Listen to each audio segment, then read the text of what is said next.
Hello guys, chicken కర్రీకి ఏమాత్రం తీసుకోకుండా మష్రూమ్ కర్రీని ఎలా చేయాలో చూసిద్దాం. ముందుగా మసాలా కోసం హాఫ్ కప్ పచ్చి కొబ్బరిని కానీ లేదంటే వెండి కొబ్బరిని కానీ తీసుకుందాం. మళ్ళీ హాఫ్ ఆనియన్, చెక్క, లవంగం, మళ్ళీ అల్లం వెల్లుల్లి, కొత్తిమీర మొత్తం ఇవన్నీ వేసేసి ఫైన్ పేస్ట్ చేసుకుందాం. మళ్ళీ ఒక కడాయిలోకి ఆయిల్ వేస్తున్నా. నేనైతే ఇందులోకి రాగి సంగటి కాంబినేషన్గా చేసుకుంటున్నాను. ఇంతలో ఆయిల్ కూడా బాగా వేడైంది. అందులోకి నేను ఇప్పుడు ఆవాలు వేస్తున్నాను. ఆవాలు చిటపటలాడిన తర్వాత ఆనియన్స్ వేస్తున్నా. ఒక 2 ఆనియన్స్ దాకా తీసుకున్నాను నేనైతే. మళ్ళీ అందులోకి కరివేపాకు, మళ్ళీ ఎండుమిర్చి వేస్తున్నా. బాగా మొత్తం ఫ్రై చేసుకుని కొంచెం లైట్ గోల్డెన్ ఫ్రై వచ్చేదాకా బాగా ఫ్రై చేసుకుందాం.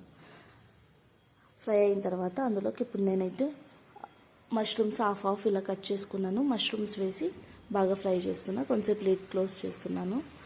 కొంచెం ఫ్రై అయిన తర్వాత ఇప్పుడు సాల్ట్ వేసుకుందాం. సాల్ట్ చూసుకొని వేసుకోండి. మసాలా కర్రీస్లోకి ఎప్పుడు సాల్ట్ త్వరగా చాలా అనిపించేస్తుంది కాబట్టి కొంచెం చూసుకొని వాడుకోండి సాల్ట్.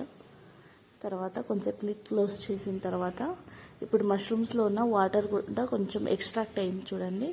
ఈ టైంలో మనమైతే మసాలా వేసుకుందాం. మనం ప్రిపేర్ చేసి పెట్టుకున్న మసాలా వేసి అందులోకి మళ్ళీ చిటికెడు పసుపు వేద్దాం. మళ్ళీ coriander powder 1 spoon chilli powder వేసి బాగా మిక్స్ చేసుకుందాం. మిక్స్ చేసుకొని కొంచెం మసాలా కొంచెం పచ్చివాసన పోయేదాకా ఫ్రై చేసుకున్న తర్వాత అందులోకి వాటర్ వేస్తున్నా. మనకి కన్సిస్టెన్సీ సరిపోయేదాకా వాటర్ మిక్స్ చేసుకుందాం. ఈ కన్సిస్టెన్సీ ఉంటే మనకు చల్లారిన తర్వాత కూడా చాలా గట్టి పడకుండా కన్సిస్టెన్సీ కరెక్ట్గా ఉంటుంది. నేనైతే ఇందులోకి రాగి సంగటి ప్రిపేర్ చేసుకున్నాను. ఎందులోకైనా కానీ చపాతీ కానీ పూరి కానీ రైస్ కానీ ఎందులోకైనా పర్ఫెక్ట్గా ఉంటుంది. ఒకసారి మీరు కూడా ట్రై చేసి చూడండి. నేనైతే ఇందులో కసూరి మేతి కూడా యాడ్ చేశాను లాస్ట్లో, బట్ అది క్లిప్ మిస్ అయింది. మళ్ళీ కొత్తిమీర కూడా యాడ్ చేసుకొని వేరే ఒక పాట్లోకి మనం సర్వ్ చేసుకున్నామంటే మన కర్రీ అయితే ప్రిపేర్ అయిపోయినట్టే.